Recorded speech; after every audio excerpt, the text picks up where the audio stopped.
હે એવરીવન, કેમ છો બધા? સ્વાગત છે તમારા બધાનું મારી ચેનલ કુક વિથ મોનિકા મશરૂમમાં.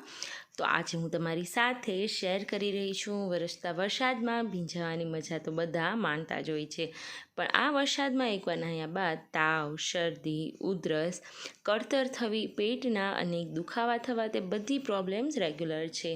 તો આ બધી પ્રોબ્લેમ્સનો ઘરગથ્થુ એક સૌથી સારો અને 100% રિઝલ્ટ આપે તેવો ઉપચાર લઈને હું આજે આવી છું, જે છે આયુર્વેદિક ઉકાળો. ઘરમાં જ રહેલી બધી વસ્તુમાંથી બની જશે અને સાથે સાથે બહારની કોઈ પણ રેડી પેકેટ કે પડીકી કાંઈ જ ઉપયોગમાં લેવાની બિલકુલ જરૂર નથી. તો ચલો શરૂ કરીએ. જેના માટે મેં અહીંયા એક પેનને ગરમ કરી તેમાં 2 ગ્લાસ જેટલું પાણી ઉમેરવાનું છે. આ ઉકાળાને આપણે અડધો થાય ત્યાં સુધી સારી રીતે બોઇલ કરીશું, એટલે 1 ગ્લાસ પીવો હોય ત્યારે 2 ગ્લાસ જેટલું પાણી રાખવાનું. અહીંયા હું સૌથી પહેલાં 1 ઇંચ જેટલો આદુનો ટુકડો ખમણીને આ પાણીમાં ઉમેરી દઈશ. આદું ઉમેરવાથી નોર્મલી શરદી છે ફટાફટથી ઘટતી જાય છે, એટલે કે શોષાઈ જાય છે.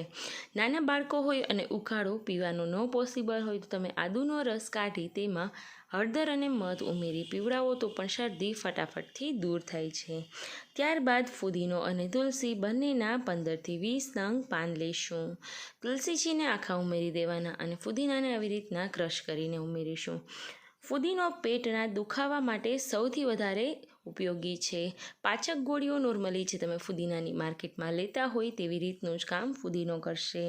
તુલસી ઉમેરવાથી તાવ ફટાફટથી ઉતરી જશે અને ગરમાવો શરીરમાં હશે તે પણ ધીમે ધીમે દૂર થશે. અહીંયા અડધી ચમચી જેટલી હળદર ઉમેરીશું. હળદર નોર્મલી એન્ટિસેપ્ટિક તરીકે વર્ક કરશે. લીલી હળદર અત્યારે માર્કેટમાં અવેલેબલ હોય તો એ અડધી જેટલી ટુકડો કરીને ખમણીને ઉમેરી શકાય. ત્યારબાદ તીખા લવિંગ અને અજમા એ નોર્મલી જ્યારે તાવ અને શરદી હોય ત્યારે કફ થતો હોય છે, તો તે કફને દૂર કરવા અને ઉધરસને દૂર કરવામાં ઉપયોગી છે. લાસ્ટમાં મેં અહીંયા તજનો પાવડર ઉમેરેલો. તજનો પાવડર ઉમેરવાથી શરીરમાં જે કળતર થતી હોય છે તે પણ ફટાફટથી દૂર થશે. અને લાસ્ટમાં મેં થોડું એવો સંજર પાવડર ઉમેરેલો. સંજર પાવડર ઉમેરવાથી આ ડ્રિંકનો ટેસ્ટ નોર્મલી સારો આવશે. હવે આ બધી વસ્તુને સારી રીતે મિક્સ કરી દઈશું.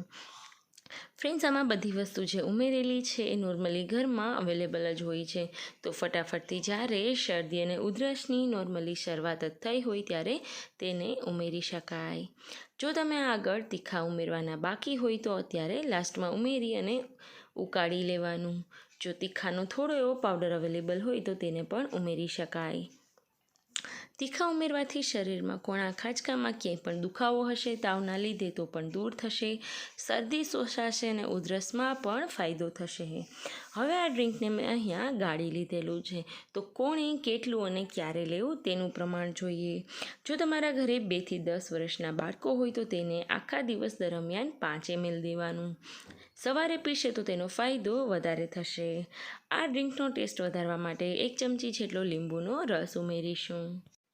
જો 10 વર્ષથી ઉપરના અને 18 વર્ષથી અંદરના કોઈ પણ આ ઉકાળો લેતા હોય તો સવારના સમયમાં 15 ml જેટલો લઈ શકાય, કારણ કે બધી વસ્તુ આમાં ગરમ છે, તો તમારા શરીરને તાસીરને અનુકૂળ હોય તે પ્રમાણે વધઘટ કરવાનું.